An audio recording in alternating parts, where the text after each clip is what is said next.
여러분 중에 마음에 내가 이제는 하나님의 말씀대로 살 거야, 하나님의 영광을 위해서 내가 살리라, 그런 마음의 결심을 하는 이들을 진심으로 축복합니다. 그 일은 전적으로 성령이 아니시면 있을 수 없는 일이기 때문에 그렇습니다. 마음에 하나님 기뻐하는 뜻대로 하나님께 영광을 돌리며 살기를 원하는 그런 결심을 하는 이들을 하나님이 위로하고 또 격려하기 위해서 주신 성경이라고 보여집니다. 시편 108편이 그렇습니다. 이 시편 108편은 다윗의 시인데, 하나님 제가 마음을 정했습니다, 확실히 내 마음을 정했습니다, 이런 표현으로 시편이 시작이 됩니다. 1절에 보면 하나님, 나는 내 마음을 정했습니다, 진실로 나는 내 마음을 확실히 정했습니다. 이 고백은 바벨론의 포로로 잡혀갔던 다니엘을 연상시키는 표현이기도 합니다. 다니엘이 바벨론의 포로로 잡혀갔는데 아주 똑똑한 총명한 소년인지라 바벨론의 관원들이 이 다니엘을 특별 왕궁에서 교육을 시켜서 앞으로 그 바벨론의 여러 지도자로 중에 한 사람으로 쓰려고 그가 왕궁에 들어가게 됩니다. 근데 문제가 하나 생겼습니다. 왕궁에서 먹는 모든 고기는 다 우상신전에 바쳐진 제물이었습니다. 하나님의 말씀에 우상에게 바쳐진 제물을 먹지 말라 하였기에 다니엘로서는 심각한 고민이 된 겁니다. 그때 다니엘이 그 고기를 먹지 않겠다는 결단을 합니다. 다니엘서 1장 8절에 다니엘은 뜻을 정하여 왕의 음식과 그가 마시는 포도주로 자기를 더럽히지 아니하리라 하고, 다윗도 뭔가 이런 큰 결단을 한 것 같습니다. 도대체 어떤 결단을 했을까 하고 살펴보니까 노래를 부르겠다는 것입니다. 1절 하반절에 보면 내가 가락에 맞추어서 노래를 부르렵니다.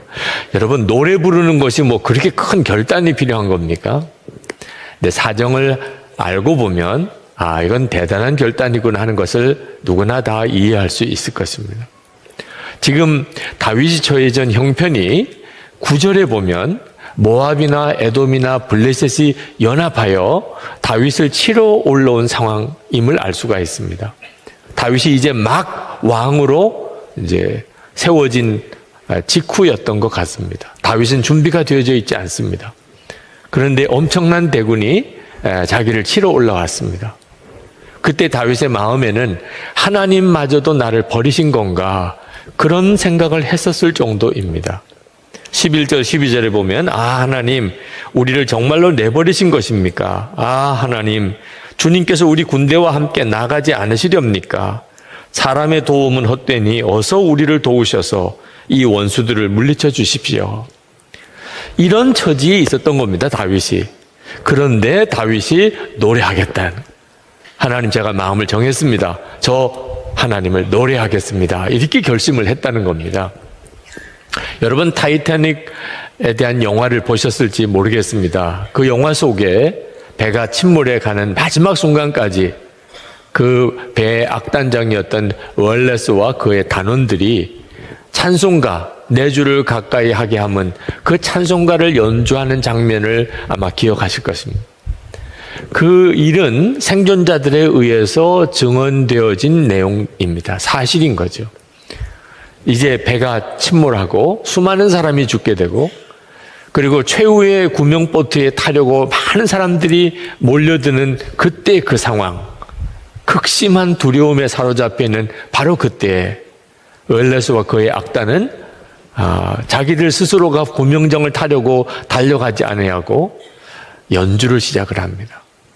4주를 가까이 하게 하면 그 찬송을 연주하는 동안 죽음의 극한 공포에 사로잡혔던 그 많은 승객들의 마음속에 놀라운 평강도 임하고 주님을 바라보는 역사가 일어나게 된 거죠. 이게 성도들이 가지고 있는 놀라운 찬양입니다. 다윗에게 있어서 이렇게 노래하겠다고 그가 결심을 한 것은 자기 영혼이 깨어나기 위해서라고 했습니다. 여러분, 1절 하반절 맨 마지막에 보면 내 영혼아 깨어나라, 2절에 검은 거야 수금아 깨어나라, 내가 새벽을 깨우련다. 이런 고백이 나오는데 다윗이 진짜 걱정했던 것은 환난이기도 하지만 정말 두려웠던 것은 하나님에 대한 확신이 무너져 가고 있는 자기 자신의 영혼이었습니다. 다윗이 영혼을 깨우겠다고 하는 말은 하나님에 대한 믿음을 내가 다시 한번 회복하겠다 그런 뜻입니다. 영혼이 죽었다, 영혼이 깨어났다는 것은 뭘 가지고 말하는 거죠? 하나님에 대한 믿음이 생겼다, 없어졌다는 것을 말하는 것입니다. 여러분, 우리가 정말 우리 스스로를 점검해야 되는 것은 우리 자신의 영혼입니다. 사람이 죄를 짓고 하나님께 불순종함으로 영이 죽었습니다. 그 결과가 뭡니까? 하나님이 안 믿어지는 겁니다. 하나님을 일부러 안 믿으려는 게 아니고 하나님이 안 믿어지니까 안 믿는 것입니다. 그런데 자기 죄를 회개하고 예수 그리스도를 영접하면 그 영이 삽니다. 영이 살면 하나님이 믿어지는 거죠. 마귀가 우는 사자같이 믿는 자를 삼키려고 한다고 했는데 그 마귀가 뭘 삼키려고 하는 것일까요? 우리의 믿음입니다. 하나님에 대한 우리의 믿음. 욥기를 보면 마귀가 욥을 시험합니다. 재산 다 뺏어가고 그리고 자녀들 다 죽고 종들 다 죽고 그리고 욥에게는 악창이 생깁니다. 근데 마귀가 원했던 것은 욥의 재산이나 욥의 자녀들이 아니었습니다. 욥에게 하나님을 저주하고 하나님을 떠나라는 것입니다. 하나님에 대한 믿음을 뺏어가겠다는 것입니다. 이것이 영혼이 죽었다는 것입니다. 랜디 알콘이 쓴 행복이라는 책에 보면 어느 신문 독자 기고란에 실린 글을 그가 거기에 인용하고 있습니다. 이런 글이 실렸습니다. 행복이란 집에 조금 늦었다고 부모에게 초죽음을 당하지 않는 것이다. 행복이란 나만의 방이 있는 것이다. 행복이란 나를 믿어주는 부모가 있는 것이다. 행복이란 간절히 바라던 전화가 걸려오는 것이다. 행복이란 나도 다른 사람들처럼 옷을 잘 입는 것이다.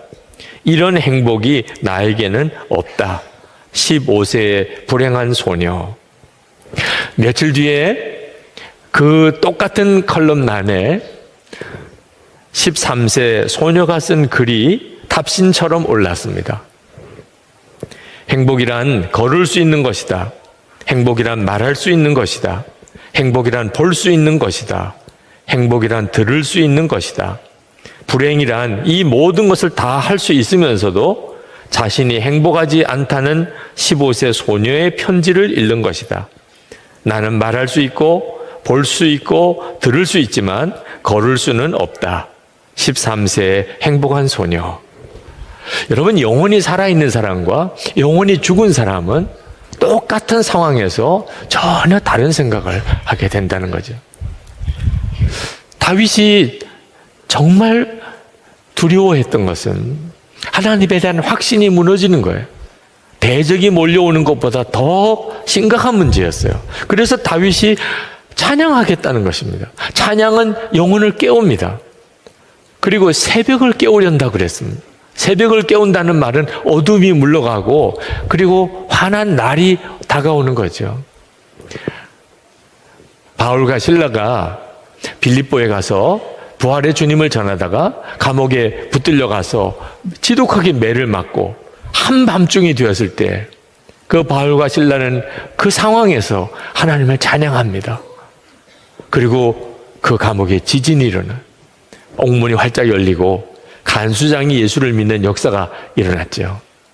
찬양은 새벽을 깨웁니다. 어둠이 물러가고 새날이 오는 거죠. 하나님이 믿어진다는 거예요. 이게 찬양하는 것과 영혼이 깨어나는 것과 새벽이 깨어나는 것이 다 같은 뜻입니다. 하나님이 믿어지는 거예요. 하나님이 믿어지면 그러면 더 뜨거운 찬양이 나오는 거죠. 3절, 4절, 5절에 보면 다윗이 그렇게 찬양합니다. 주님, 내가 만민 가운데서 주님께 감사드리며 문나라 가운데서 노래 불러 주님을 찬양하렵니다. 주님의 한결같은 그 사랑 하늘보다 더 높고 주님의 진실하심 구름에까지 닿습니다. 하나님, 주님 하늘보다 더 높이 높임을 받으시고 주님의 영광 온 땅 위에 떨치십시오. 요 가사만 읽어보면 다윗이 가장 편안하고 모든 게 다 갖춰져 있는 때에 살았던 것 같습니다. 실상은 전혀 그렇지가 않습니다. 영혼이 깨어난 사람, 영혼이 산 사람의 신앙 고백인 거예요. 여러분, 공모전이라는 게 있죠. 공모전의 여왕이라고 불리워지는 박신영 씨라는 분이 있습니다. 공모전 23관 왕이라고 하는 정말 믿어지지 않는 기록을 가지고 있는 분입니다. 그런데 이 박신영 씨가 참 믿음이 좋은 사람이어서 기독교 TV에 간증으로 나왔는데 자기에게 그런 믿음을 전해준 부모님에 대한 이야기를 했습니다. 그 박신영 씨의 아버지는 늘 무슨 질문을 하든지 신영아 하늘을 바라봐 그렇게 대답을 한다는 겁니다. 아빠, 친구들이랑 요즘에 많이 어려운 일이 생겼어요. 신영아 하늘을 바라봐. 하나도 은혜가 안 되더래. 네. 어떻게 그렇게 무책임하게 말할 수 있냐. 뭘 좀 질문을 하면 자세하게 들어주고 좀 해답도 제시해주고 해줘야지 무조건 하늘만 바라보라면 어떻게 하겠느냐는 겁니다. 그런데 한 번은 아버지가 사기를 당해서 살던 집에서 쫓겨나서 무작정 어디론가 떠나야 되는 이런 기가 막힌 상황이 벌어졌는데 이삿짐을 그냥 거의 길거리에 내동댕이 치는 것처럼 그렇게 쫓겨나는 신세가 됐습니다. 겨우 몇 가지 이삿짐을 챙겨서 차에 싣고 그리고는 아버지가 이제 출발을 하는데 갈 데가 없는 거예요. 갈 곳이 없이 그냥 출발하는 겁니다. 근데 아버지가 하는 이야기가 하나님이 예비해 놓으신 곳으로 간다는 거예요. 아니, 하나님이 어디를 예비해 놓으셨는데 신영아 하늘을 바라봐. 너무 짜증이 나더래요. 그래서 엄마한테 막 짜증을 부렸대요. 엄마 좀 어떻게 좀 해봐 엄마. 그랬더니 엄마가 하는 이야기가 하나님이 순적하게 인도하실 거야. 무슨 하나님이 순적하게 인도해. 엄마 돈 있어? 정말 속 터지는 날이었는데 그날 그렇게 들렀던 어느 부동산에서 믿어지지 않은 그런 집 주인을 만나고 그 시세와는 너무나 안 맞는 그런 월세로 집을 얻을 수가 있었습니다. 그날 밤에 그 집에 들어가서 자면서 하나님이 순적하게 인도하셨구나. 믿지 않을 수가 없었어요. 그런 어려운 일이 생길 때 하늘을 바라봐. 이 말은 너무 막연한 거죠. 형편이 좋을 때는 뭐 그런 말도 은혜가 될지 모르겠지만 정말 다급하고 어려울 때 어디로 가야 될지도 모르는 이런 상황에 있을 때는 신영아 내가 뭔가 좀 모아둔 돈이 있어. 뭐 이렇게 아버지가 꺼내놓든지 아니면 어떤 사람이 찾아와서 우리가 당신들을 책임지겠습니다. 뭐 이런 사람이 나타나든지 뭐 이래야 되지 않습니까? 진짜 아무런 대책도 없이 아무것도 가진 것도 없이 그렇게 그냥 차를 운전해서 그냥 떠나는 아버지는 또 뭐며 하나님이 인도하시는 곳으로 간다고 생각하고 그리고는 떠나는데 룰루랄라 노래를 부르는 거예요. 도대체 지금 이 상황에서 노래를 부를 수가 있는가? 어떻게 여기서 찬송이 나오는가? 근데 엄마가 자기가 들고 있는 핸드백을 보고는 신영아 이거 너 거니? 엄마 줄 수 없어? 그러면서 그 핸드백을 뺏어다가 엄마가 이렇게 손에 이렇게 걸고는 운전하는 아빠한테 여보 나 어울려요? 지금 이럴 상황이 아니잖아요. 지금 어떤 형편에서 지금 자기들이 가고 있는데 지금 그렇게 할 상황이 아닌데 자기만 그 차 속에서 끙끙거리고 있었지 엄마 아빠는 어쩌면 그렇게 소풍 가듯이 즐거워하느냐.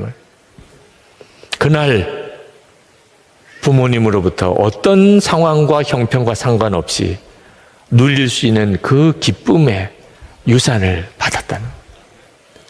박신영 씨도 자라면서 여러 가지 많은 어려운 일들을 이제 겪게 되는데 어떤 일을 만나도 하나님 책임져 주실 줄 믿습니다. 그리 아니하실지라도 저희들은 하나님께 감사합니다. 이것으로 충분합니다. 그런 믿음을 가지게 됐다는 거예요.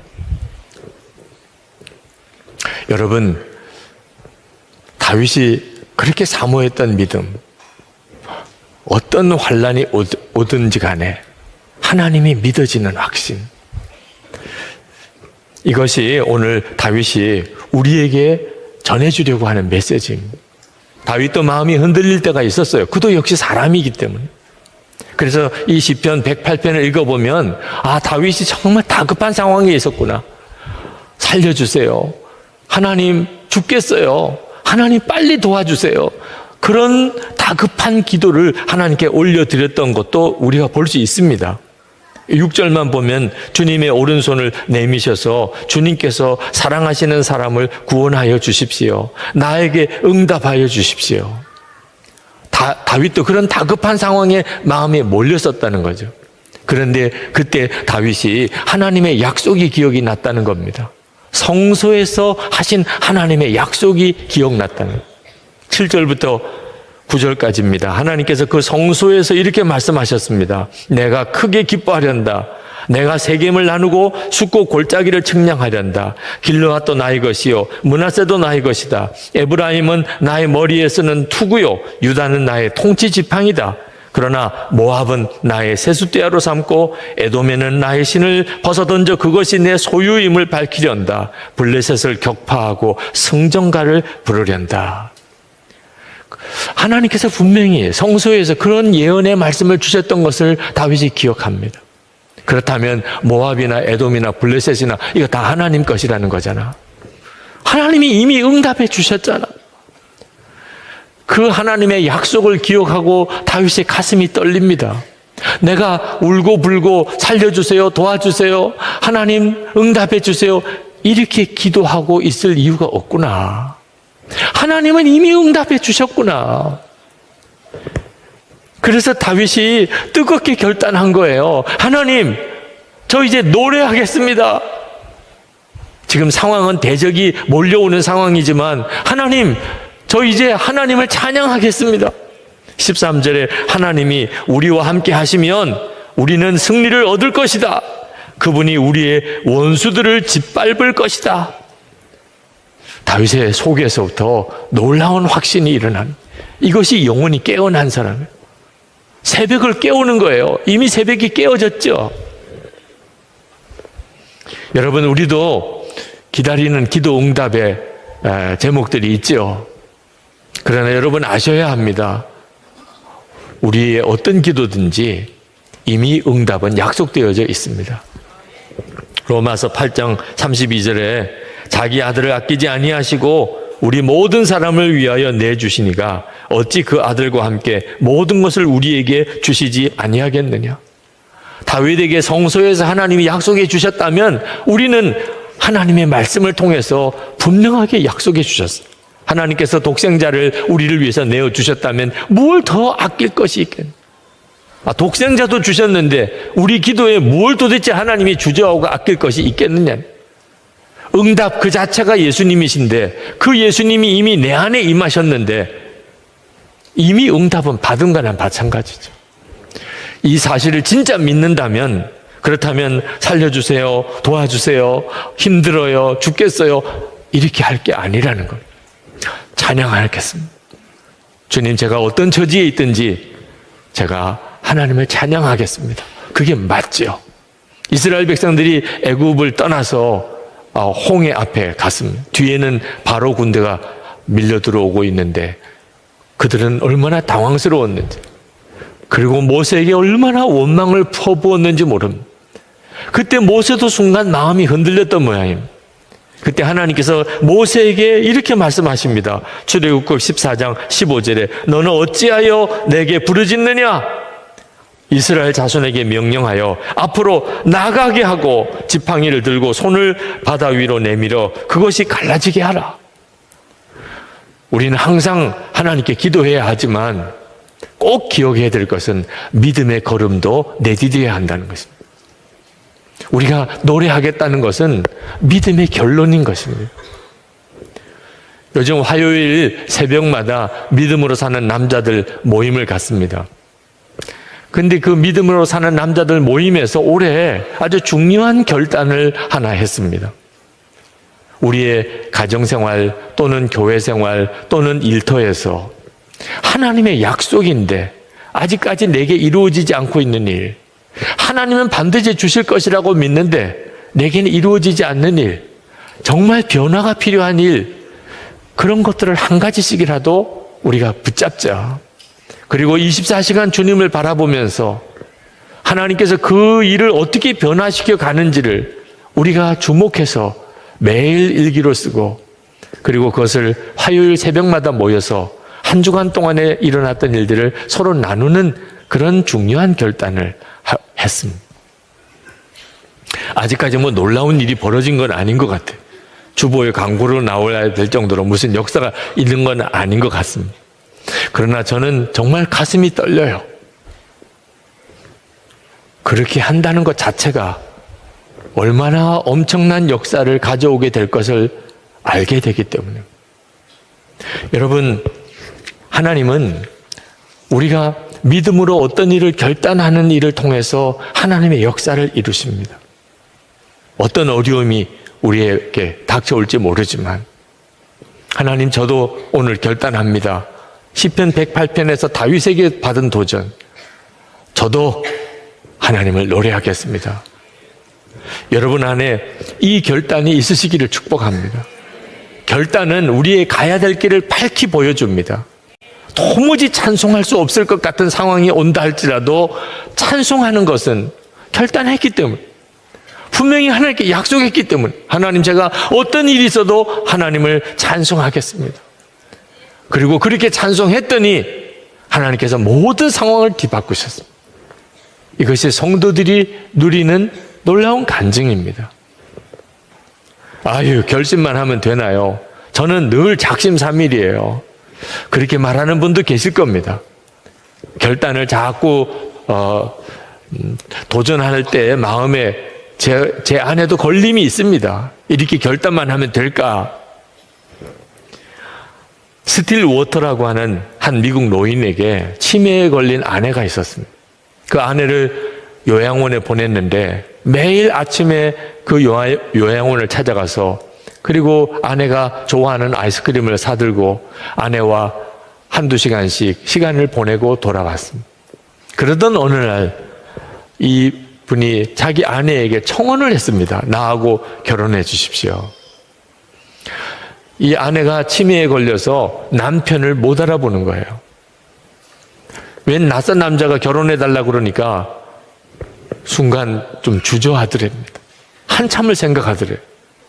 그러고서 대답하기를, 저에게 계속 아이스크림을 사주면 결혼하겠습니다. 그렇게 대답을 해서 결혼을 하게 됐습니다. 크리스마스에 사랑하는 사람들을 초청해서 결혼식을 했습니다.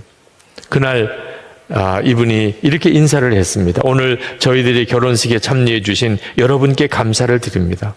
제가 저희 아내와 이런 번거로운 결혼식을 다시 준비한 것은 단 한 번이라도 제 아내에게 사랑하는 남편 소리를 듣고 싶었기 때문입니다. 내일 다시 제 아내가 저를 기억하지 못한다 해도 저는 오늘만이라도 저의 사랑을 되찾고 싶었습니다. 여러분, 이것이 그대로 하나님의 마음입니다. 우리는 치매에 걸린 아내와 같아요. 하나님의 사랑 알잖아요. 그죠? 하나님의 구원에 대해서 얼마나 감격했나요? 그런데 어느 순간에 내 심령은 메말라져 있는 그냥 종교인에 불과한 그런 우리 자신을 발견할 때가 얼마나 많습니다. 몇 번을 반복하고 반복하잖아요. 우리 주님이 우리에게 또 한 번의 결단을 우리에게 기대하시는 것은 마치 치매에 걸린 아내 입에서 사랑하는 남편이라는 고백을 듣고 싶었던 바로 그 사람의 심정. 주님, 정말 저는 주님을 사랑합니다. 저는 정말 주님만 믿습니다. 예수님 한 분이면 충분합니다. 여러분의 입에서 정말 마음에서부터 나오는 고백으로 하나님이 듣고 싶으신 거예요. 반복되어지는 것 같아도 그 결단이 너무너무 귀합니다. 시편을 읽으면서 깨달은 것이 있습니다. 시편은 읽어보면 그 내용이 다 그 내용 같아요. 설교하기 진짜 어렵습니다. 어떻게 매번 다른 설교를 할 수 있을까? 그런데 거기에 메시지가 있더라고요. 다윗이 이 시편 108편의 고백을 시편 57편에도 똑같이 하고 있습니다. 시편 57편 7절에 하나님, 나는 내 마음을 정했습니다. 나는 내 마음을 확실히 정했습니다. 내가 가락에 맞추어 노래를 부르겠습니다. 다윗이 한 번만 이런 고백을 한 게 아닌 걸 알 수가 있어요. 그것이 다윗을 다윗되게 만든 것입니다. 하나님 앞에 계속 그렇게 고백하고 또 그렇게 결단하고 나갔던 것. 다윗의 시편을 읽어보면 내 마음을 정했다, 나는 결심했다, 이런 표현이 계속 나옵니다.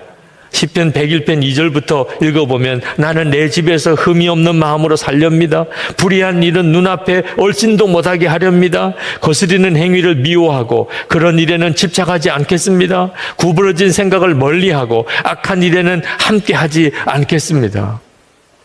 그렇게 결단하고 결심하고 나갔기 때문에 하나님은 다윗을 계속해서 역사하시고 이끄실 수 있었던 것입니다. 여러분, 하나님을 정말 체험하고 싶습니까? 그렇다면 여러분도 하나님 앞에 오늘 분명한 결단이 있게 되기를 원합니다. 어떤 형편에서도 나는 주님을 찬양할 것입니다. 여러분의 마음속에 지금 이 시간에 성령께서 결심하게 하시는 것이 있을 때 놓치지 마시기 바랍니다. 그저 여러분의 생각이 아닙니다. 여러분에게 역사하시려는 성령의 마음이신 겁니다. 도저히 찬송할 수 없다고 느껴지는 분이 있습니까? 그러면 오늘 이 시간 말씀을 그냥 붙잡고 단순하게 찬송하라 하셨으니 주님 찬송하겠습니다. 그렇게 찬송해 보시기 바랍니다. 그저 입에서 우물우물 거리지 말고 아주 큰 소리로 찬송해 보시기 바랍니다. 유기성 목사는 왜 그렇게 매번 일어나라고만 하는 거야? 제발 그렇게 생각하지 마시고, 하나님, 제가 오늘 또 한 번 하나님 앞에 내 마음을 행동으로 옮겨 보여드립니다. 제 마음이 얼마나 간절한지, 얼마나 진실한지를 주님께 고백하고 싶습니다. 오늘 여러분들이 그와 같은 결단이 있게 되기를 축복합니다. 이제부터 하나님, 제가 하나님을 정말 믿으니, 이미 응답은 받았으니 어떤 어려움 앞에서도 저는 하나님을 노래할 것입니다 하고 결단하실 수 있는 분들은 우리 일어나서 함께 노래를 하고 찬송을 하고 그리고 기도하겠습니다. 시편 125편은 주님을 의지하는 사람이라는 제목으로부터 시작이 됩니다. 하나님을 믿는 사람은 당연히 하나님을 의지하는 사람이죠. 그 말은 이제는 여러 가지 시험이나 유혹이 와도 더 이상 흔들리지 않는다. 더 이상 비틀거리지 않게 되었다. 그런 뜻입니다. 그래서 1절 말씀에 보면 주님을 의지하는 자는 시온산과 같아서 그는 흔들리지 아니하고 영원히 굳게 선다고 말씀하고 있습니다. 그럴 수밖에 없죠. 하나님께서 하나님의 자녀들을 늘 영원히 감싸주시고 계시니까 그렇죠. 2절에 이렇게 말합니다. 산들이 예루살렘을 감싸고 있듯이 주님께서도 당신의 백성을 지금부터 영원토록 감싸주신다. 여러분, 지팡이만 의지해서 서도 자세가 바로 나온다면 천지를 지으신 하나님을 의지하면 흔들릴 리가 없죠. 그런데 여기에 우리 고민이 있습니다. 우리는 하나님을 정말 믿고 하나님을 의지하고 그리고 하나님이 나를 영원히 감싸주신다는 것도 믿는데 우리가 실제로 살아가는 삶 속에서 세상에서 우리 믿음이 흔들리고 우리의 삶이 비틀거리는 것도 또한 현실이기 때문에 여기에 우리의 고민이 있는 겁니다.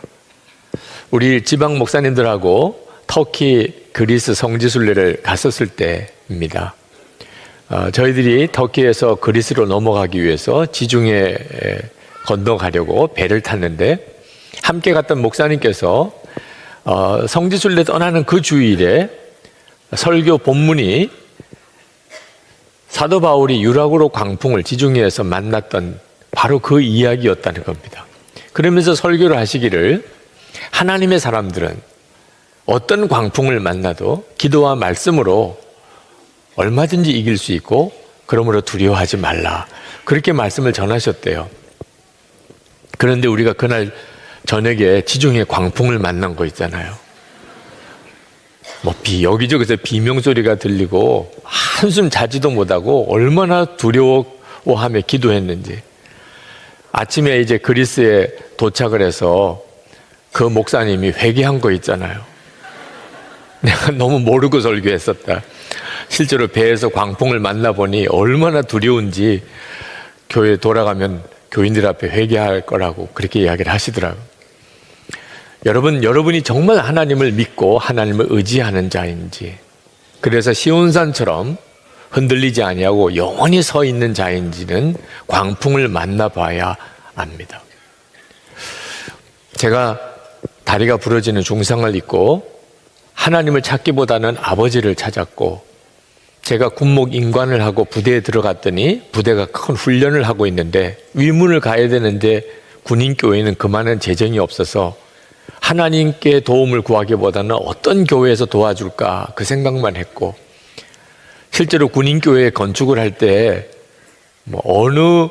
어느 사람이 혹시 큰 헌금을 해서 도와주려나 그 생각만 했지 하나님을 바라보고 의지하지 않았던 것이 저에게 있어서는 정말 연단의 이유였기도 했습니다.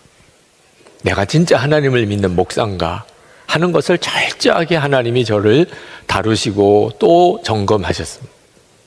우리 모두의 문제입니다. 우리가 하나님을 믿고 사는데 이제는 흔들리지 않는 자가 되었나?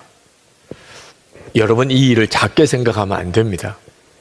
우리가 하나님을 믿고 그리고 하나님이 우리를 영원히 감싸 주시지만 우리가 세상에서 살아가는 동안에 계속 비틀리는 일, 또 흔들리는 일이 생기는 이유는 마귀가 성도라도 교회라도 어떻든지 흔들리게 만들고 비틀거리게 해서 무너뜨리려고 하고 있기 때문에 그렇습니다.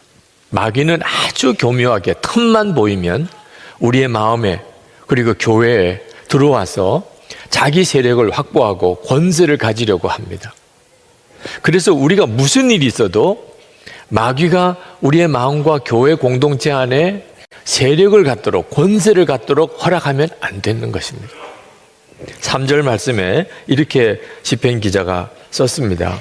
의인이 불의한 일에 손대지 못하게 하려면 의인이 분깃으로 받은 그 땅에서 악인이 그 권세를 부리지 못하게 하여야 한다. 만약에 악한 자가 권세를 가지게 되면 성도의 공동체 안에, 성도의 마음 안에, 그러면 어떤 일이 벌어질까요? 하나님을 정말 믿어야 되냐 하는 믿음이 여지없이 흔들리게 됩니다. 끝까지 하나님의 말씀을 붙잡고 인내할 힘을 다 잃어버리게 됩니다. 결국은 악한 자를 다 따라가게 되어버리고 말 것입니다. 그러므로 우리가 무슨 일이 있어도 악한 자가 우리 교회 공동체 안에서 권세를 갖게 해서는 안 됩니다. 지금 한국교회가 겪고 있는 위기가 바로 그 문제 때문에 온 겁니다. 정신을 똑바로 차려야 합니다. 그런데 교회가 문제가 될 것뿐만 아니고 우리들의 마음이 먼저 중요합니다. 악한 자가 내 속에서는 권세를 가지고 있지는 않은가? 여러분, 악한 자가 우리 속에서 어떻게 권세를 가질 수 있을까요? 악한 자가 우리에게 강제로 밀고 들어와서 우리를 지배하는 걸까요? 예수를 믿고 나면 결코 그런 일이 일어날 수가 없습니다. 우리는 이미 하나님의 생명싸개 아래 보호받는 자고 하나님께서 우리를 지키시는 자입니다. 그런데 어떻게 악한 자가 성도의 마음과 교회 공동체 안에 권세를 가질 수 있을까요? 우리가 허락했기 때문입니다. 우리는 더 이상 죄의 종로를 타는 자가 아닙니다. 우리의 옛사람은 이미 십자가에 예수님과 함께 죽었습니다. 우리는 이제 예수님의 생명으로 사는 자가 되었습니다. 그러나 우리의 육신의 죄성은 여전히 있습니다. 우리도 똑같이 욕심이 있고, 그리고 음란하고, 그리고 거짓되고, 그리고 이기적이고, 그리고 교만하고, 우리 속에 있는 이 죄성이 여전히 있습니다. 그 죄성의 종이 아닐 뿐이지 죄성이 없는 사람은 없습니다. 마귀가 그것을 건드리는 겁니다. 그때 우리가 마귀의 역사를 분별하지 못하고 마귀를 따라가게 되면 그러면 마귀가 우리 안에 권세를 가지게 되는 거죠. 여러분, 가룟 유다가 예수님의 제자로 3년 동안 주님과 함께 살며 주의 말씀을 들으며 주님의 놀라운 이적들을 다 보았는데 결국은 그 은 30에 예수님을 팔아버리게 됩니다. 세상에 어떻게 이런 일이 일어날 수 있죠? 가룟 유다가 원래 그 피가 반역자의 피기 때문에 그렇습니까? 그렇지 않습니다. 가룟 유다는 예수님이 가리고 뽑은 12제자 중에 한 사람이에요. 가룟 유다는 똑똑한 사람이었고 그리고 그 공동체의 재정을 맡았을 정도로 신임을 받았던 사람이에요. 그는 그런 제자였던 것입니다. 그런데 그가 그만 마귀가 넣어주는 생각을 분별하지 못하고 그리고는 마귀의 종이 되어버린 거죠. 예수님께서 마지막 식사를 하실 때 아주 무거운 마음으로 제자들에게 너희들 중에 나를 팔 자가 있다. 청천벽력 같은 말씀을 하셨습니다. 그때 제자들이 너도 나도 주여 저니까 주여 저니까 그렇게 물었는데 가룟 유다도 주여 저니까 그렇게 물었던 사람입니다. 예수님께서 제자들에게 말씀하기를 내가 떡을 떼어서 포도주에 찍어 주는 그 자가 나를 팔 자다. 그렇게 말씀하시고는 떡을 떼어서 포도주에 적셔서 가룟 유다에게 주었습니다. 그때 가룟 유다가 그 떡을 받고 그리고 마귀가 가룟 유다 속에 들어갔다고 그랬습니다. 자, 참 이상한 일이죠. 예수님께서 왜 가룟 유다에게 그렇게 공개적으로 떡을 떼어서 바로 내가 나를 팔 자야 이렇게 하셨을까요? 그것은 가룟 유다에게 마지막 기회를 주고 싶었던 것입니다. 예수님은 마귀가 가룟 유다의 마음에 예수를 팔려는 생각을 넣어주는 것을 아셨습니다. 가룟 유다가 그것을 떨쳐버리지 않고 그 생각을 품는 거예요. 예수를 팔까 말까 갈등하고 있는 것을 예수님이 아셨어요. 몇 번 경고하셨습니다. 가룟 유다가 빨리 마귀의 유혹에서 떨쳐버리고 주님을 붙잡기를. 이제 마지막 순간이 온 겁니다. 그래서 예수님께서 가룟 유다에게 마지막 사인을 준 거예요. 내가 다 알고 있다. 빨리 돌이켜. 그래서 떡을 가룟 유다에게 떼어준 겁니다. 그런데 가룟 유다가 그걸 덥석 받아버린 거예요. 어떻게 받을 수가 있죠? 그 순간에 가룟 유다가 주님이 다 알고 계시구나. 그리고는 주님 앞에 꼬꾸라져서 무릎을 꿇고 주여 제가 품지 말아야 될 생각을 했었습니다. 제가 정말 가지지 말아야 될 그런 생각을 하고 있었습니다. 용서해 주십시오. 그렇게 해야 마땅한 일이잖아요. 그런데 그 떡을 받고 그리고 끝난 거예요. 마귀가 완전히 가룟 유다를 사로잡아 버리니 그 다음에는 본인이 제정신이 돌아올 때까지는 사실 더 이상 가룟 유다 자신이 아니었던 거죠. 본래부터 가룟 유다는 배신자가 아니었습니다. 그런데 마귀의 역사를 분별하지 못하고 붙잡으시는 주님의 손은 뿌리치고 마귀를 붙잡으니 결국 예수님을 은 30에 판 제자가 되어버린 겁니다. 지금도 가룟 유다처럼 정말 붙잡아야 될 주님의 손은 붙잡지 않고 세상을 기웃거리고 그리고 악한 자가 심어주는 생각을 품고 그렇게 비틀거리고 흔들리며 사는 성도들이 너무나 많습니다. 여러분, 어린아이가 아버지 손을 붙잡고 놀이공원에 갔다가 그 아버지 손을 버리고 엉뚱한 아저씨 손을 붙잡고 가게 되는 그 아이의 처지가 어떨까? 여러분 다 상상이 되지요? 그 얼마나 끔찍한 일입니까? 그런데 지금 현재 수많은 성도들이 실제로는 그렇게 살고 있다는 거예요. 믿기는 하나님을 믿는다고 하지만 실제로는 세상을 믿고 돈을 믿고 쾌락을 의지하고 그렇게 사는 거예요. 여러분 안에 정말 하나님께서 어떻게 여러분을 이끄시고 인도하시기를 원하시는지를 오늘 말씀을 통해서 여러분이 분명하게 볼 수 있게 되기를 바랍니다. 정말 선한 사람, 정직한 마음을 가지고 살기를 힘써야 합니다.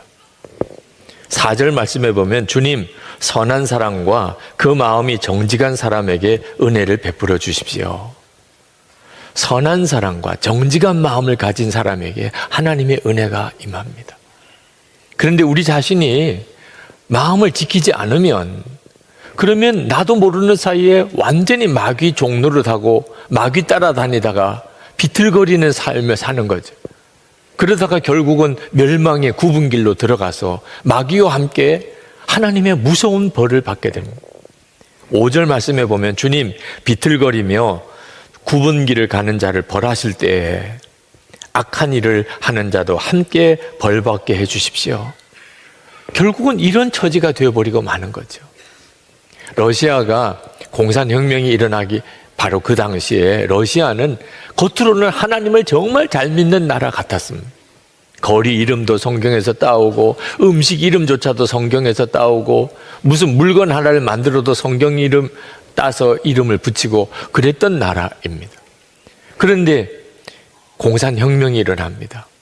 125만 명의 러시아의 황족들과 귀족들과 장군들이 시베리아, 영하 40도 이하의 시베리아 벌판으로 쫓겨가게 됩니다. 근데 그때 그들이 뭘 가져갔는 줄 아십니까? 화차에, 수백 대의 화차에 황금 보석을 싣고 갔습니다. 그들은 시베리아 광야에서 다 죽었어요. 결국 그들이 진짜 믿은 게 뭡니까? 돈이라는 거예요. 돈이면 살 줄 알았고 다시 회복될 줄 알았던 거죠. 겉으로는 하나님을 믿는다고 하면서. 여러분, 이게 남의 일인 줄 아십니까? 우리가 하나님을 믿는다고 하면서도 실제로 우리는 돈 하고 사는 겁니다. 돈이 나를 살리는 줄로, 돈이 나에게 행복을 주는 줄로 여기고, 그것 때문에 서로 그렇게 부부 싸움하고 형제들끼리 싸우고 교인들끼리 그 문제 때문에 계속 죄짓고, 이제는 우리가 정말 정신 차려야 합니다. 내가 도대체 뭘 붙잡고 있는 건지를 분명히 해야 합니다. 여러분, 무슨 일이 있어도 여러분의 마음에 악한 자가 권세를 갖게 하면 안 됩니다. 우리는 악한 자의 종 아닙니다. 죄의 종 아닙니다. 예수를 믿었다면 우리는 이미 죄의 종에서 완전히 벗어난 사람. 그래서 나는 죽고 예수로 사는 겁니다. 더 이상 죄의 종노릇 하던 옛사람 나는 죽었고, 죽었으니 우리가 어떻게 종입니까?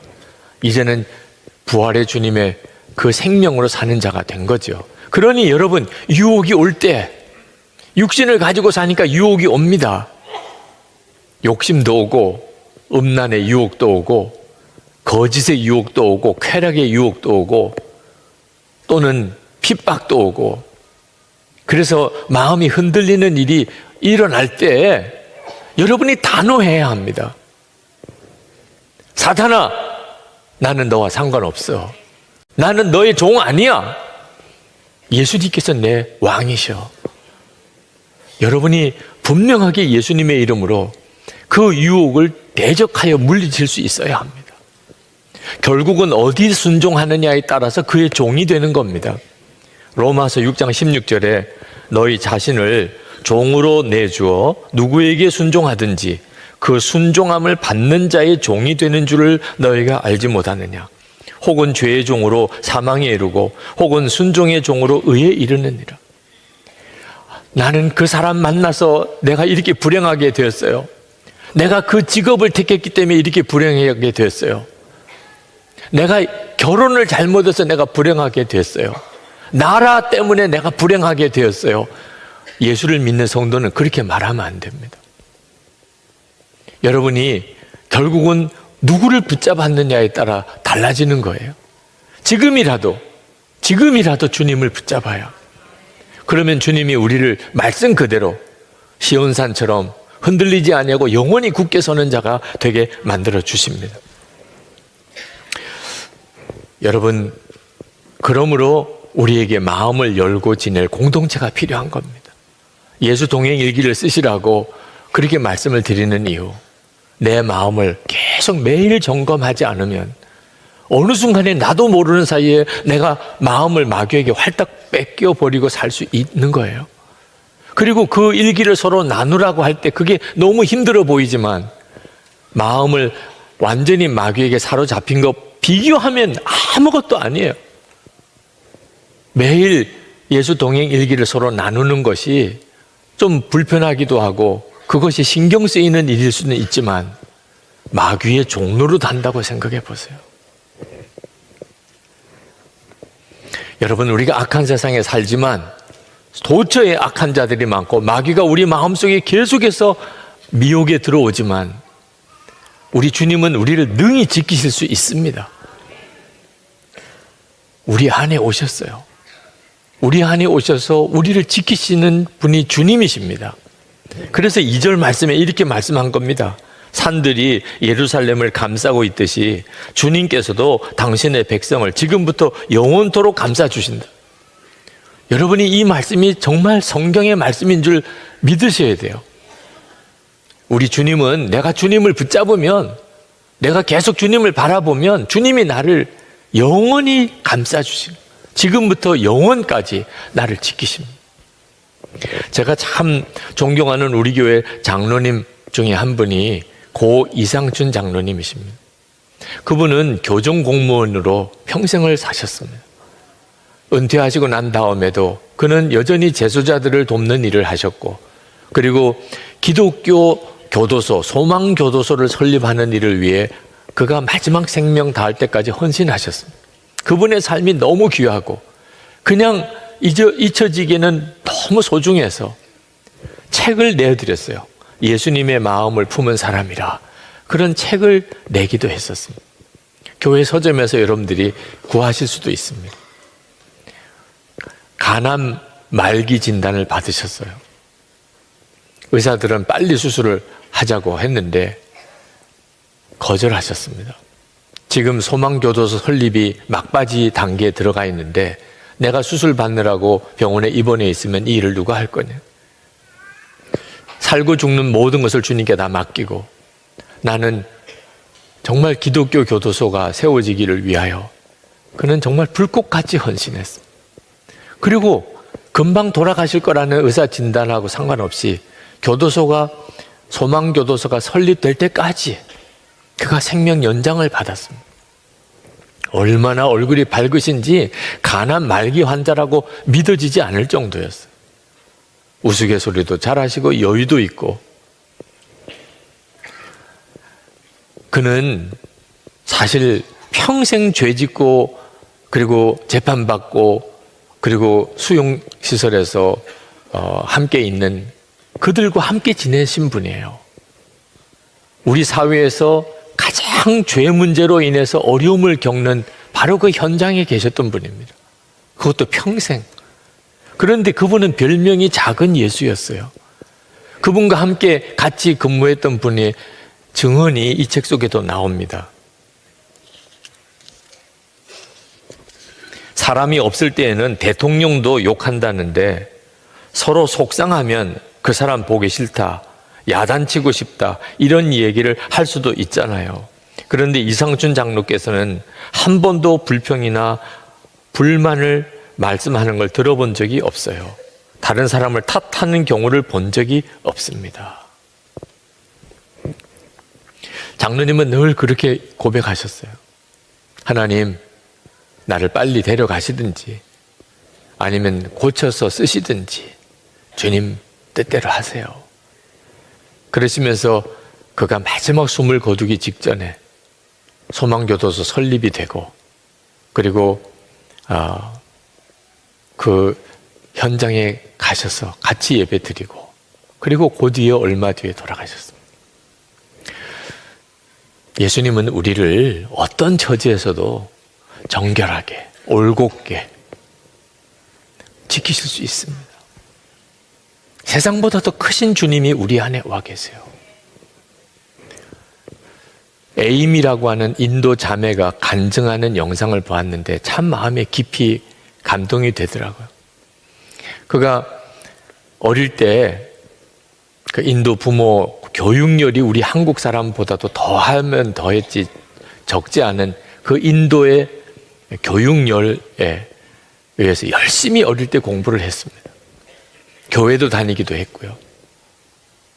그의 꿈은 공부 열심히 해서 좋은 대학 가서 그 좋은 직장 얻고 좋은 남편 만나고 좋은 집에서 살고 좋은 차 타고 다니는, 그게 그녀의 꿈이었어요. 뉴욕 대학교에 입학을 했는데 거기서 의사 지망생인 한 청년을 만났습니다. 그리고 교제했어요. 7년 동안 교제했어요. 7년 뒤에 그 형제가 우리 헤어지자고 이야기하더래요. 7년 동안 자기의 모든 것을 그 형제에게 다 주었는데 갑자기 버림을 받게 된 겁니다. 너무너무 비참해졌습니다. 자기가 너무 더러운 여자가 됐다는 느낌도 들었습니다.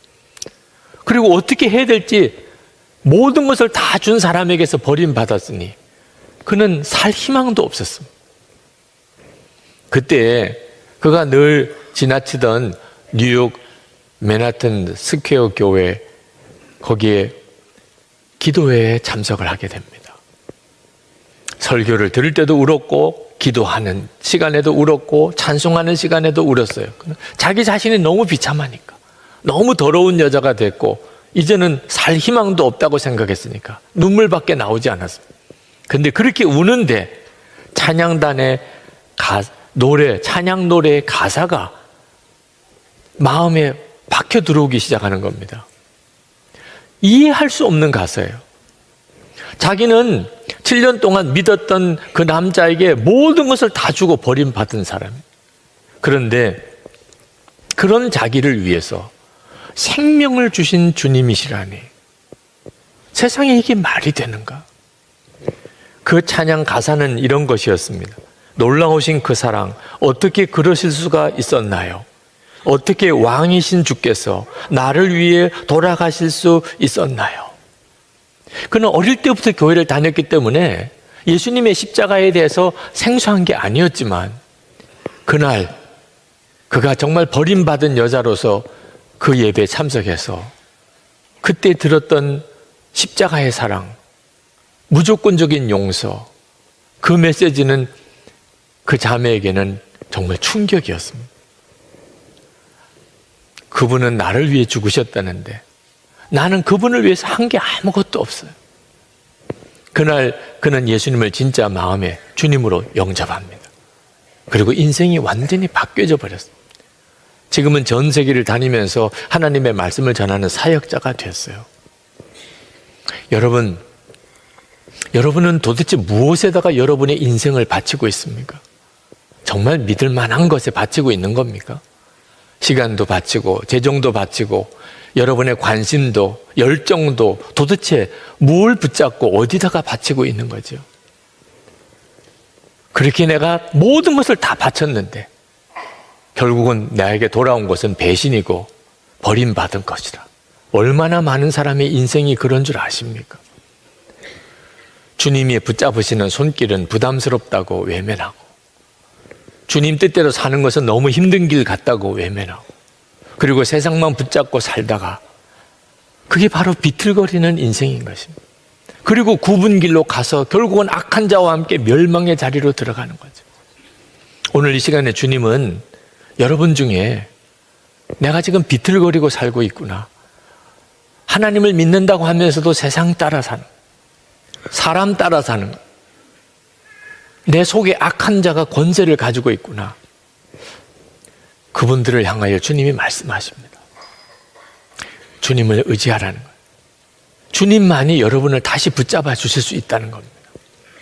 예수님께서 베드로에게 이렇게 말씀하셨어요. 아주 충격적인 말씀하셨습니다. 누가복음 22장 31절 32절에 시몬아 시몬아 보라 사탄이 밀가부르듯 하려고 너를 청구하였으나 그러나 내가 너를 위하여 내 믿음이 떨어지지 않기를 기도하였노니 넌 돌이킨 후에 내 형제를 굳게 하라.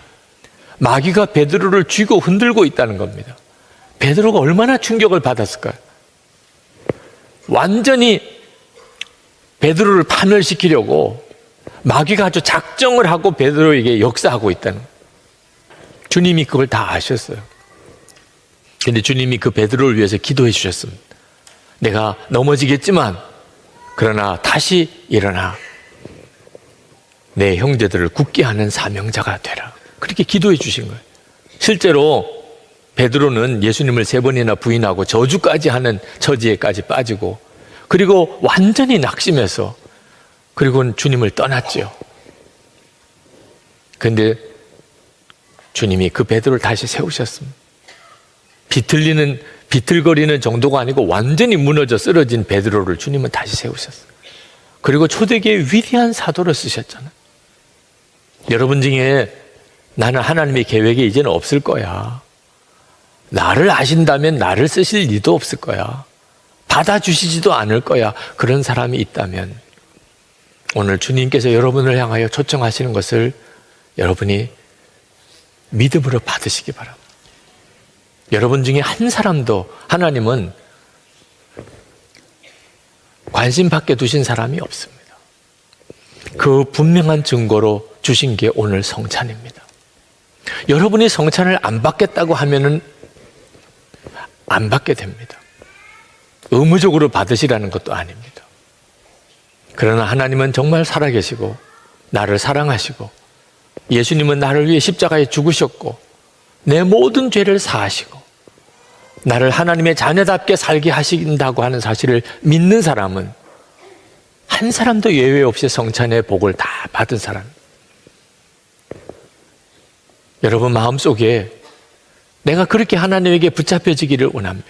이제는 비틀거리고 살지 않고 시온산처럼 흔들리지 아니하고 영원히 굳게 서는 자가 되기를 원합니다. 오늘 시편 149편을 가지고 말씀을 나눌 때 여러분의 삶 속에 승리를 주시는 하나님, 예수 그리스도 안에서 여러분에게 승리의 삶을 살게 하시는 하나님에 대한 찬양이 뜨겁게 일어나게 되기를 축복합니다. 이 시편 149편은 하나님을 찬양하는 찬양시이면서 특별히 하나님이 우리의 임금님이시다, 우리의 왕이시다고 하는 사실을 노래하고 있습니다. 2절, 3절에 보면 이스라엘아 창조주를 모시고 기뻐하여라. 시온의 주민아 너희의 임금님을 모시고 큰 소리로 즐거워하여라. 춤을 추면서 그 이름을 찬양하여라. 소구치고 수금을 타면서 노래하여라. 그렇게 말합니다. 하나님은 온 우주 만물의 창조자이시면서 우리의 왕이시라는 겁니다. 그러니 춤을 추고 기뻐하며 찬양할 일이라는 겁니다. 이유가 뭔가? 하나님이 우리의 왕이시라는 이 고백은 우리가 어떤 어려운 일을 만날지라도, 우리에게 어떤 어려운 일이 닥쳐올지라도 하나님이 우리를 지키시고 우리를 보호하시고 우리를 책임져 주시고 우리로 하여금 승리하게 해주신다는 의미입니다. 그러니 진짜 춤을 추고 노래할 일이죠. 4절 말씀에 주님께서 당신의 백성을 보시고 기뻐하신다. 눌림받는 약한 사람에게 승리의 영광을 안겨주신다. 우리가 하나님의 백성이라면 하나님은 우리의 왕이신 거죠. 하나님은 우리가 아무리 약하고 눌림받는 가운데 있어도 하나님이 우리의 왕이시라 우리에게 승리의 영광을 안겨주신다는 겁니다. 여러분, 우리가 예수님을 믿게 되면 그때부터 영적인 공격을 당하게 됩니다. 이 세상에는 분명히 죄의 역사가 강하고 마귀가 그 배후에 역사합니다.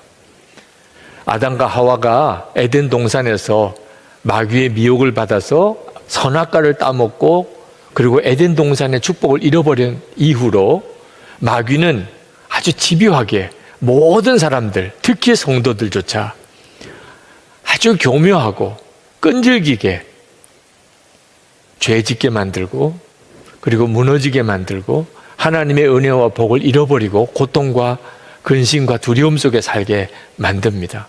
그것을 성경은 우는 사자같이 우리 주위를 돌아다닌다고 그렇게 말씀하고 있습니다. 그런데 우리는 너무 약합니다. 마귀와 싸우기에는 너무 나약합니다. 그러나 여러분 두려워하지 마시기 바랍니다. 하나님은 우리의 왕이십니다. 그래서 우리를 능히 지키시고 보호하십니다. 그래서 우리가 잠을 잘 때도 아주 편안하게 기쁨으로 노래하면서 잠을 자게 만들어 주십니다. 5절 말씀에 성도들아 이 영광을 크게 기뻐하여라. 잠자리에 들어서도 기뻐하며 노래하여라. 사도 바울은 이 승리는 예수 그리스도 안에서 하나님이 주시는 것이라고 그랬습니다. 우리가 죄와 싸우고 세상과 싸우고 그리고 육신과 싸우고 마귀와 싸워서 이기는 것이 아니고 승리는 예수님 안에서 하나님이 주시는 것이라는. 고린도전서 15장 57절에 우리 주 예수 그리스도로 말미암아 우리에게 이김을 주시는 하나님께 감사하노니. 용서만 주신 게 아닙니다. 분명히 주님은 우리에게 이김을 주셨다고 그랬습니다. 그래서 예수를 믿는 성도에게는 이기는 자의 분위기가 있습니다. 이기는 자에게는 독특한 분위기가 있습니다. 기쁨이 있고 감사가 있고 용서가 있고 사랑이 있고 그 모든 것이 다 함께 찬양으로 올려집니다. 그래서 성도를 보면, 진짜 참 성도를 보면 그 사람이 정말 하나님을 왕으로 섬기고 있는 자인지를 금방 알 수가 있습니다. 아, 이 사람이 이기는 사람이구나 하는 그런 분명한 느낌이 있는 것입니다. 하나님이 왕이심을 믿는 성도들의 입에는 항상 하나님께 드릴 찬양으로 가득합니다. 6절 앞부분에 성도들의 입에는 하나님께 드릴 찬양이 가득하고 그랬습니다. 그래서 우리는 혼자 있을 때도 찬송하고 함께 모여서도 찬송하는 겁니다. 오늘도 하나님께 드리는 예배의 거의 대부분은 찬송인 것입니다. 우리가 그렇게 찬송할 때 우리에게 세상을 이기는 승리가 있습니다. 6절 하반절부터 9절까지 이렇게 말씀합니다. 그 손에는 두 날을 가진 칼이 들려 있어 문 나라에게 복수하고 문 민족을 철저히 심판한다. 그들의 왕들을 족쇄로 채우고 고관들을 쇠사슬로 묶어서 기록된 판결문대로 처형할 것이니 이 영광은 모든 성도들의 것이다. 할렐루야. 이것이 세상에서 영적 싸움을 싸우고 있는 성도들의 고백입니다. 하나님이 성도들에게 주신 은혜입니다. 우리가 하나님께 찬양하는 것은 하나님이 우리의 왕이라고 하는 고백입니다. 성도들의 특징인 거죠. 시편 23편에 보면 다윗이 내가 사망의 음침한 골짜기를 다닐지라도 해 받을 것을 두려워하지 않는다고 노래했습니다. 하나님이 자신의 왕인 것을 분명히 믿었기 때문에. 역대하 20장에 보면 여호사밧 왕이 모압과 암몬 연합 대군이 그 이스라엘을 치러 들어왔을 때 처음에는 다 죽는 줄 알고 낙심했다가 하나님의 선지자가 전쟁은 하나님의 것이라고 그렇게 선포하는 말씀을 붙잡고 담대함을 얻었습니다. 하나님이 왕이시구나. 그래서 그 다음 그 대군과 대항해서 전쟁터로 나갈 때 이스라엘 군사들 맨 앞에 성가대를 세웠습니다. 전쟁터로 나가면서 맨 앞에 성가대를 세우고 찬양을 하면서 그 전쟁터로 나갔습니다. 활 한 번 쏘거나 칼 한 번 휘둘러 보지 않고 모압 암몬 대군이 스스로 자기들끼리 죽고 죽이면서 다 죽어버렸습니다. 느헤미야는 하나님을 여호와를 기뻐하는 것이 너희의 힘이라. 이것이 바로 성도들의 삶의 특징입니다. 여러분, 마음이 힘들고 삶에 어려움이 오고 때때로 악한 영적인 공격을 여러분 당해서 힘들어질 때 영분별을 잘해야 합니다. 안개가 자욱하게 깔렸을 때 사방 1km에 있는 안개를 다 모아보면 물 한 컵 정도밖에 안 된다는 겁니다. 그러니까 물 한 컵 정도의 물이 안개로 사방 1km를 가득 채우는 거죠. 실제로는 아무것도 아닌데 우리의 눈에는 그게 엄청난 것처럼 보인다는 거죠. 실제로 우리가 세상에 사는 동안에 우리가 맞부딪히는 여러 가지 고난들, 어려움들, 마귀의 시험들, 공격들, 우리의 간담을 서늘하게 만드는, 두렵게 만드는 것들이 영적으로는 실제로는 아무것도 아니라는 것입니다. 우리에게는 예수 그리스도께서 왕이십니다. 그러므로 여러분 힘들고 어려울 때 예수 그리스도를 주목하셔야 합니다. 하나님은 여러분을 사랑하셔서 독생자까지 내어주셨습니다. 예수님은 여러분을 죄와 저주에서 구원하시려고 십자가에 친히 달려 피 흘려 죽으시면서 우리를 구원하셨습니다. 성령 하나님께서 우리가 이 세상에서 승리하며 사는 삶을 살게 해주시려고 우리를 도우시려고 우리 안에 임하셨습니다. 그러니 하나님께서 우리를 그냥 내버려 두실 리가 없습니다. 이것이 진짜 믿어져야 하는 것입니다. 사실 안 믿을 수도 없을 만큼 너무나 분명한데도 우리가 예수님이 나의 왕이시라는 고백이 분명하지 않는 바람에 우리가 세상의 죄의 종노릇하고 그리고 고난 앞에서 스스로 두려워하고 무너져 버리는 것입니다. 제가 예비군 훈련을 받을 때 거기서 아주 신실한 형제 하나를 만났습니다. 그는 모태신앙인이고 성령 체험도 했던 사람이지만 그는 한동안 자기가 예수 믿는 사람이라는 것을 다른 사람에게 전혀 드러내지 않고 살았다고 했습니다. 이유는 은밀한 죄에 사로잡혀 있었기 때문입니다. 그는 혼자 있을 때나 또는 출장을 갔을 때나 항상 어떤 유흥가를 배회했었다는 겁니다. 하나님이 지켜보고 계실 거다. 그런 마음에 두려움이 마음속에 있긴 했지만 언제나 죄 짓는데 발걸음이 빨랐습니다. 음란의 유혹을 도무지 이기지 못하고 은밀한 죄를 짓고 사는 자기 자신이 너무 창피해서 예수 믿는다는 말도 못하고 살았습니다. 어느 날 그가 음란한 죄를 짓고 너무 마음이 비참해지더랍니다.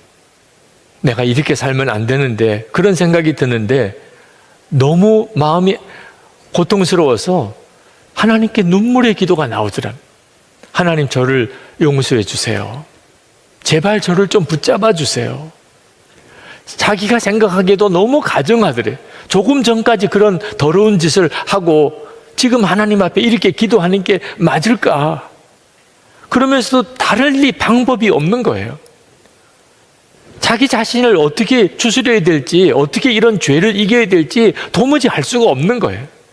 그렇게 하나님 앞에 탄식의 기도를 정말 간절히 드린 이후에 정말 놀라운 일이 일어나기 시작하더라는 겁니다. 하나님께서 자기가 도무지 극복하지 못하는 이런 은밀한 죄를 이길 수 있게 역사하기 시작하는 것을 경험하기 시작한 겁니다. 한 번은 그렇게 옛날에 다니던 그 술집을 찾아갔는데 문이 닫힌 거예요. 그때 마음에 하나님이 막으시나? 자기는 분명히 그냥 그 술집까지 간 거예요. 그런데 하나님이 막아주시는구나, 그런 생각이 들더래요. 한 번은 음란한 죄를 지으려고 가누고 있는데 목사님을 만난 거예요. 집사님 어디 가세요? 그러는데 말을 못하고 자기가 막 당황해하면서 마음속에 하나님이 막으시나? 그런 생각이 들더래요. 정말 소문난 어떤 그런 유흥업소를 찾아가는데 길을 잃어버리고 한참을 헤매고 다니면서 자기 마음속에 하나님이 내가 죄 짓는 것을 막으시나? 그런 생각이 들더라는 거예요. 계속해서. 사람은 참 어리석고 그리고 죄는 정말 끈질기죠. 그런 생각을 하면서도 그는 여전히 죄를 끊지를 못했어요. 그런데 한 번은 거래처와 술 접대를 해야 되는 일이 생겼는데 마음에 아주 포기가 되더래요. 어쩔 수가 없는 일이야. 오늘은 어쩔 수 없이 그냥 죄 짓게 될 수밖에 없어. 그런 생각을 하고 그리고 술을 마시는데 자기 옆에서 술을 따라주는 접대 부인 그 호스테스가 자기에게 귓속말로 이야기를 하더래요. 사장님, 예수 믿으세요? 기절하는 줄 알았대.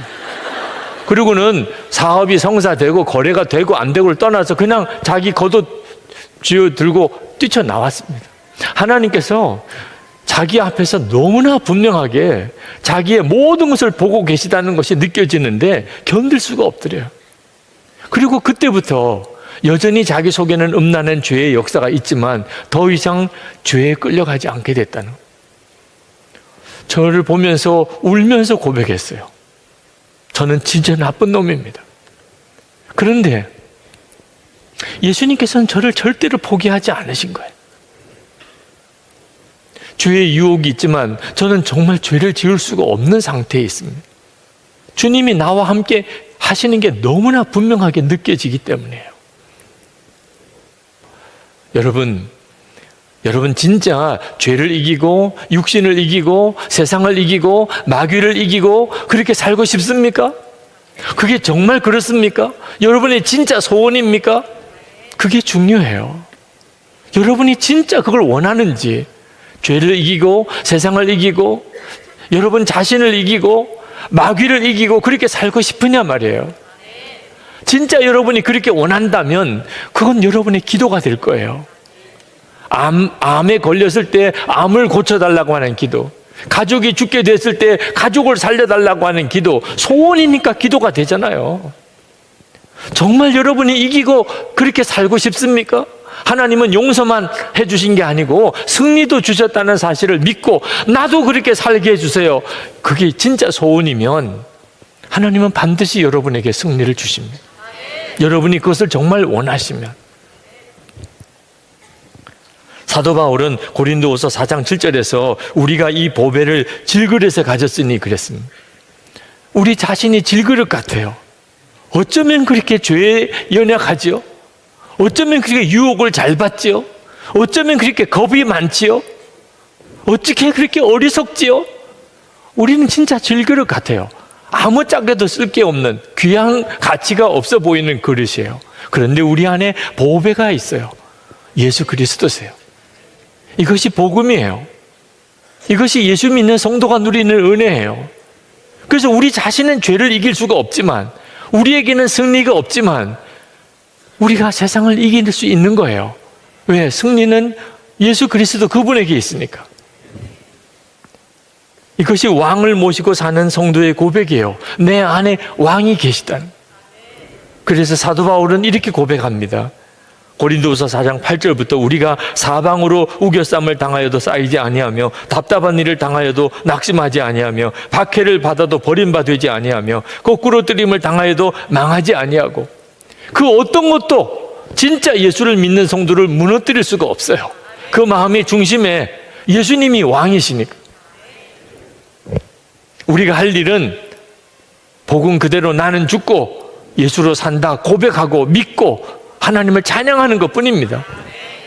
고린도후서 4장 10절부터 이어서 이렇게 말씀합니다. 우리가 항상 예수의 죽음을 몸에 짊어짐은 예수의 생명이 또한 우리 몸에 나타나게 하려 함이라. 우리 살아있는 자가 항상 예수를 위하여 죽음에 넘겨짐은 예수의 생명이 또한 우리 죽을 육체에 나타나게 하려 함이라. 이것이 왕을 모시고 사는 성도의 고백이고, 우리가 이렇게 고백하고 이걸 진짜 믿으면 부활하신 주님이 실제로 우리의 삶 속에 너무나 분명하게 드러나신다는 것입니다. 여러분은 저를 어떻게 보실지 모르겠지만 하나님께서는 저에게 죽으라고 하셨어요. 사람이 어지간한 가능성이 있으면 죽으라고는 하지 않잖아요. 아무리 심각한 죄를 지어도 진짜 구제불능인 사람이 아니면 세상 재판에서도 사형 선고는 어지간히 내리지 않잖아요. 하나님께서는 저에게 죽으라고 하셨어요. 가능성이 조금도 없다. 선한 게 조금도 없다. 저에게는 세상을 이길, 죄를 이길 수 있는 능력이 조금도 없다고 판단하신 거죠. 그런데 제가 정말 죽었습니다 고백하고 살게 되면서 저 스스로 도무지 이길 수 없는 승리를 경험하게 하셨어요. 나는 죽었습니다. 그 고백이 저에게 예수님은 지금도 살아계시구나, 정말 나와 함께 계시구나, 그것을 체험하게 만들어 주었어요. 여러분, 진짜 우리에게는 선한 것이 없어요. 우리 속에 있는 마음은 찡그리고 있으면서 겉은 웃을 수 있어요. 속은 교만하면서 겉은 고개를 숙일 수 있어요. 속은 성질이 부글부글 일어나는데 겉으로는 아무렇지도 않은 척 태어날 수 있어요. 우리의 죄가 겉으로 드러나지 않게 속으로 감추고 사는 거예요. 숨기고 감추고 누르고 그렇게 사는 것이 많은 사람들이 살고 있는 삶이에요. 예수를 믿어도 그렇게 믿는 사람들이 많아요. 누르고 감추고 그리고 꾸미고 그렇게 삽니다. 그러니 예수 믿는 것도 피곤한 거예요. 스스로가 생각해요. 너무 가증스러워요. 내가 위선자 같아요. 여러분, 이건 진짜 예수 믿는 게 아닙니다. 예수님을 믿는 것은 내 속에 있는 것을 드러내고 또 드러내는 거예요.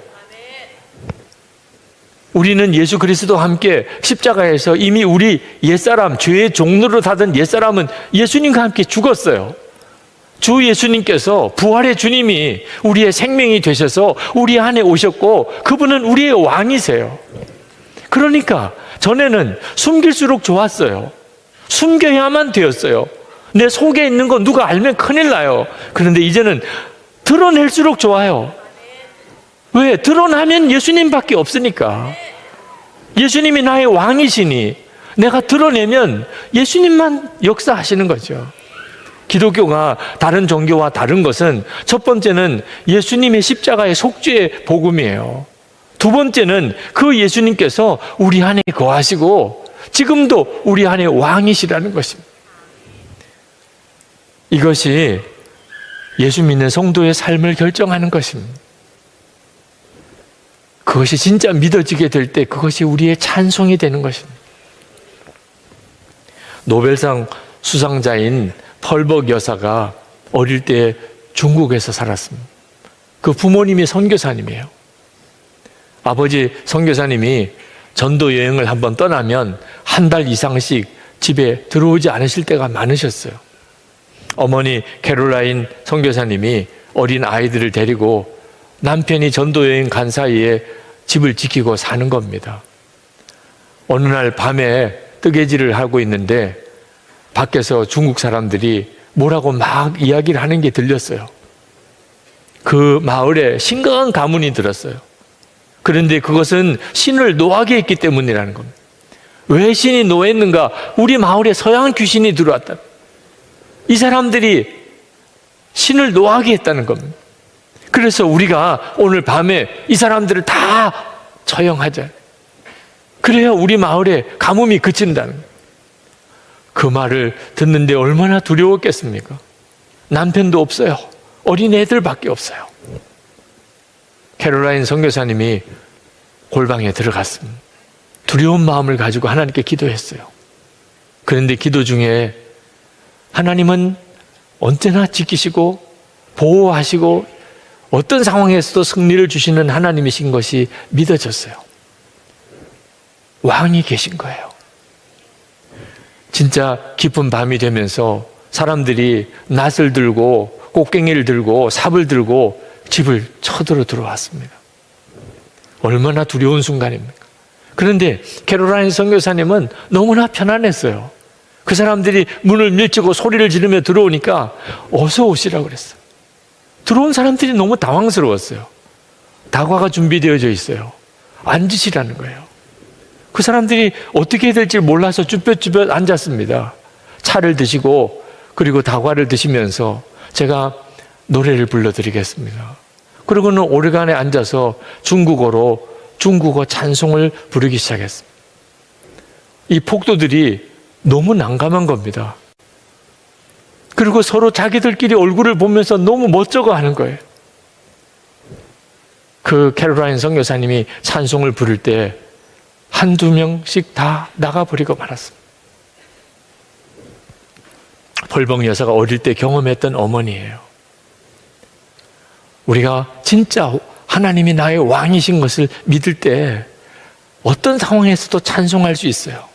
그리고 그 찬송은 어떤 두려움도 다 제거합니다. 넬슨 만델라, 남아공의 넬슨 만델라 평전에 보면 아주 감동적인 재판 이야기가 나옵니다. 그 피고는 반드 브렉이라고 하는 남아공의 백인 경찰관입니다. 그와 동료 경찰들이 18세의 흑인 소년을 무참하게 죽였습니다. 그리고 그 시체를 불에 태웠어요. 그것을 가족들이 아는 것을 알고 그 집을 쳐들어 들어갔습니다. 그리고 그 집을 불태웠어요. 그 남편도 불태웠어요. 그걸 그 아내가 지켜보게 했습니다. 그런 끔찍한 만행을 저질렀어요. 그 사실이 결국은 드러나고 재판을 받게 됩니다. 재판하는 마지막 선고하는 때 판사가 그 노 부인에게 그렇게 말했습니다.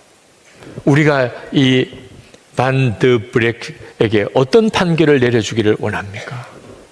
그 노 부인이 자리에 일어났어요. 저는 세 가지를 요청합니다. 판사님, 세 가지를 요청합니다. 첫 번째는 남편과 아들의 장례를 치르기 위해서 반드 브렉 씨가 남편의 시신을 불태운 장소로 가서 그 죄를 모아 주었으면 좋겠습니다. 두 번째는 반드 브렉 씨가 가족들을 전부 죽였지만 나는 그와 함께 나눌 사랑을 아직도 가지고 있기 때문에 한 달에 2번 우리 집에 와서 나와 함께 시간을 보내기를 원합니다. 그에게 엄마 노릇을 해주고 싶습니다. 세 번째, 그가 하나님의 용서를 받았다는 것과 나도 그를 용서한다는 사실을 기억했으면 좋겠습니다. 내가 그를 진심으로 용서했다는 사실을 그가 알게 하기 위하여 그를 한번 안아보았으면 좋겠습니다. 이 말을 하고 그 노부인이 자리에 일어나서 피고 속에 있는 반드 브렉 씨에게로 가는 겁니다. 그때 그 법정에 있는 어떤 한 사람이 나 같은 죄인 살리신 그 찬송을 부르기 시작했어요. 그 한 사람이 되고 두 사람이 되고 사람들이 같이 따라 부르기 시작했어요. 법정 안에 나 같은 죄인 살리신 그 찬송이 울려 퍼졌어요. 그리고 그 노부인이 반드 브렉 씨에게 다가가는데 반드 브렉 씨가 기절하고 말았어요. 그렇게 무참하게 사람을 살해하던 그 끔찍한 그 죄인도 그 상황을 도무지 감당할 수가 없었던 거예요. 여러분, 마귀가 우리를, 성도를 괴롭게 하고 고통스럽게 하고 슬프게 하고 두렵게 할 때 우리가 그럼에도 불구하고 하나님을 찬양하면 마귀는 화가 납니다. 그래서 우리를 더 고통스럽게 만듭니다. 그럼에도 불구하고 우리가 여전히 하나님을 찬양하면 마귀는 정말 견딜 수 없이 분노하게 됩니다. 그래서 우리를 정말 아주 비참하게 만들어 버립니다. 그럼에도 불구하고 우리가 하나님을 찬양하면 마귀는 기절해 버리고 맙니다. 여러분, 평생 얼마나 마귀에게 시달리고 사십니까? 이제는 마귀를 좀 기절시켜야 되지 않겠습니까? 우리에게는 그럴 수 있는 능력이 있습니다. 하나님은 우리의 왕이십니다. 우리가 그 사실을 진짜 믿고 그렇게 하나님을 찬양하는 것입니다. 요한계시록에 보면 하나님 앞에 선 사람들은 세상에 사는 동안 성공한 사람 또는 유명해진 사람,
또는 부족함이 없이 살다가 그렇게 편안하게 살다가 죽은 사람, 그런 사람이 하나님 앞에 선다고 말하지 않았습니다. 오직 이기는 사람이라고 그랬어요. 이기는 자는. 이것이 우리가 마지막 하나님 앞에 설 때 하나님 앞에 설 수 있는 자격입니다. 오늘 여러분들은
정말 이기는 자인지를 스스로 점검해야 합니다.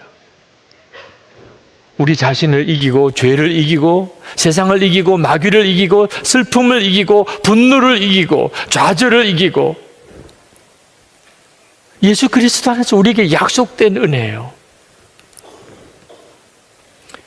주 예수님을 바라보세요. 우리는 왕을 모시고 사는 사람들입니다. 그럴 때 우리가 사는 우리의 삶 전체는 달라집니다. 성도는 이기는 자의 분위기를 가지고 있는 사람입니다. 기쁨과 감사, 사랑, 용서, 그 모두가 담겨져 있는 찬양입니다.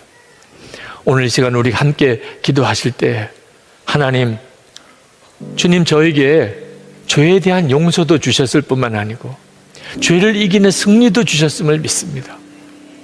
오늘 이 시간 주님을 이김을 주시는 주님을 찬양하기 원합니다. 제 안에 왕이 계심을 언제나 노래하고 살겠습니다. 나는 죽고 정말 예수로 사는 자로 그렇게 살고 싶습니다. 세상을 이기게 하시고 마귀를 이기게 하소서.